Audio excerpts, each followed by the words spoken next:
انا هكلمك في كل حاجه، حاضر. هكلمك عن الماتش بس ثواني، ثانيه واحده. سؤال بس لجماهير النادي الاهلي اللي شايف بوستات منتشره عن امام عاشور على السوشيال ميديا ويقول لك ايه، والله العظيم حرام الاهلي يدي امام عاشور مرتب والناس تتفرج على امام عاشور ببلاش. ايه يا عم؟ يعني اعمل اشتراك امام عاشور؟ يعني اعمل باقة امام عاشور يا عمي؟ ما انا عايز افهم فيه ايه. عادي، ما هو كان بيلعب معانا وكانت الدنيا بحالها تتفرج عليه ببلاش. ايه المشكلة؟ في ايه يعني؟ ما انا وبعدين بقى عندي سؤال لامام نفسه، يعني انا عندي سؤال لامام قال لك حرام الاهلي يدفع فلوس والناس تتفرج عليه ببلاش. طب نعمل ايه؟ نعمل ايه يعني؟ ما علينا، يا رب الدوري المصري يتشفر ونخلص. عندي سؤال لامام نفسه، امام هو ايه حالة الفوقان دي؟ انت بقالك 5 6 شهور ما بتلعبش كورة، 5 6 شهور ما لمستش الكورة يا امام.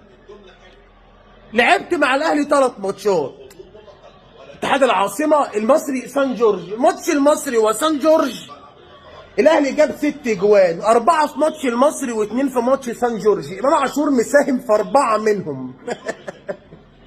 يعني امام عاشور مساهم في اكتر من 50% من 6 اهداف للاهلي اخر ماتشين.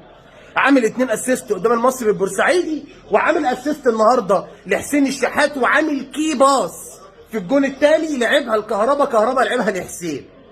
فيا امام يبدو يا جماعه ان امام عاشور اصبح نجم النادي الاهلي الاول. هيطلع واحد يقول لي ما عندناش حاجه اسمها النجم الاول، اقول لك ماشي ماشي، ده يعني ده الكلام الكليشيه، لكن هو في الملعب مفيش هجمه الا ولازم امام يبصم عليها، مفيش هجمه الا ولازم امام يكون في الصوره، يعمل اسيست، يشوط كوره. النهارده لاعب واحده في العارضه زغرطت في العارضه، ورامي ربيعه. يعني فرقه سان جورج دي العيال دي منتهى الطيابه، منتهى الطيابه والغلب اللي في الدنيا.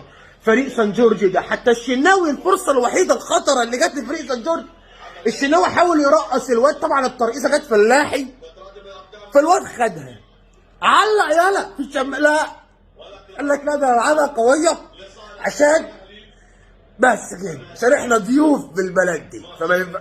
جدع، برافو يالا كده. ففرقه طيبه قوي، فرقه غلبانين جدا، ناس مش عايز تعمل مشاكل بالمره. فالاهلي كسبان 2 وخلاص، الحكم هيصفر في مباراه تخلص 8 مثلا، ما هو كورتين في العارضه ادي 4 و4 انفرادات صريحه، ما فيش حد مضايق كهربا ولا مضايق حسين ولا مضايق تاو ولا مضايق، 4 انفرادات صريحه. انت بتتكلم في ماتش كان يخلص 8 خلص 2. ليه الاهلي بيلعب على الواقف خالص، على الواقف جدا، باصي العب لمسه ولعبه، كله بيلعب مع بعض ولعب ترفيهي، مباراه طبعا انترتينمنت، يعني تدخل في الكاتيجوري بتاع الانترتينمنت جدا. لكن امام انا ما اعرفش امه، يعني مش عارف الروقان اللي انت فيه والتهويش، عايز ايه؟ عايز يا امام؟ انا مش فاهمك ولا مستوعبك.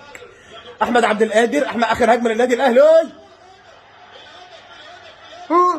لا 3 خلص 3، الماتش خلص 3 ما خلصش 2. يبقى الاهلي كسب ماتش المصري 4 وكسب ماتش سان جورج الاسيوحي 3. احمد عبد القادر اللي نزل الماتش اللي فات عمل اسيست بكعبه لكريم فؤاد، نزل دلوقتي جاب جون رقص. مش بقول لك عيال طيبين؟ بص يا عبد القادر، ادي 1 ادي 2 والتالت دخل عليه قام واخده وبشماله في الضيقه جون. انا ما اعرفش يعني 3-0 طبعا للنادي الاهلي احمد عبد القادر، وكده حلوه قوي، طيبه كده طيبه. فانتظروا حلقه ناريه على اليوتيوب بعد قليل، حلقه ثلاثيه فلا تفوتوها. مبروك للاهلي وجمهوره. سلام عليكم يا جماعه، انا كل ما افتح الكاميرا هتجيبوا جون. سلام عليكم.